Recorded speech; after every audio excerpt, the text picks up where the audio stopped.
annaga teamka mashruuca haddaan nahay roolka iyagu waxa weeyaan horta marka qofka la uu soo codsado UDI ay ka hesho applicationka uu qofku go'aan ku gaaro inuu noqonayo oo dalkiisa ku noqonayo ayaa annagu waxa aanu qofka ka qaadnaa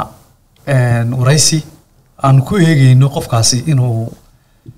mashruucan ka qayb qaadan karo oo uu ka qayb noqdo marka isla xilliga waxaanu eegnaa qofku siduu halku ku socdo meeshuu tegayo si aanu soo dhaweyno waxaanu ku eegnaa inuu mashruuca qayb ka noqon karo oo uu ay ka go'an tahay inuu muqdisho ama magaalooyinka kale dego oo wax ka samaysto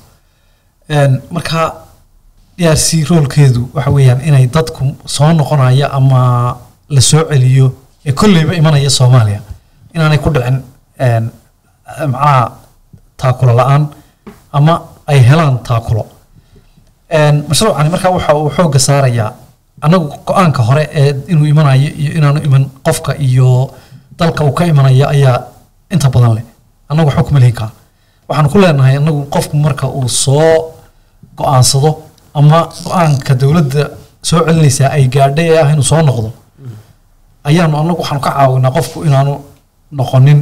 wax tar la'aan marka waxyaabaha adeegyada aanu qabanayno oo dhan waxay ku salaysan yihiin qofka in la maxay ahayd caawiyo qofku uu go'aansan karaa inuu mashruuca iska diido oo xaq u leeyahay isagoo xataa had soo noqonaya laakiin annaga ujeedada aanu leenahay waxa weeyaan qofkii in aanu ka caawino sidii uu la qabsigiisa iyo imaatinkiisaba ay u fududaan lahaayeen waxyaabaha marka ay dadku moodaan waxa kamid ah inaanu anagu ka caawinay dawladaha inaanu maxay ahayd in la soo celiyo qofka ama qofka uu soo noqdo ama sharciga inuu waayo qayb ka mid yihiin anagu waxaanu qayb ka nahay markuu yimaado sidii uu bulshada ula qabsan lahaa dhanka kale dadku markay soo noqdaan inta badan waxa laga yaabaa qofku inuu marka hore ka aaminsan yahay muqdisho ama sawir khaldan oo maskaxeedu ka haysto marka dambe ay soo noqdaan dadka aanu aragnay 99% way ku kalsoon yihiin way degeen waxaanay la qabsadeen oo imika nolol cusub ay kala qabsadeen maxay ahayd muqdisho marka si guud haddaan ugu dulmaro DRC waxay fududeynaysaa qofku inuu magaaladii sidii ula qabsan lahaa ama la qabsigiisa ayay ka caawinaysaa waxa kale oo ay ka caawinaysaa in qofku dhaqaale samaysto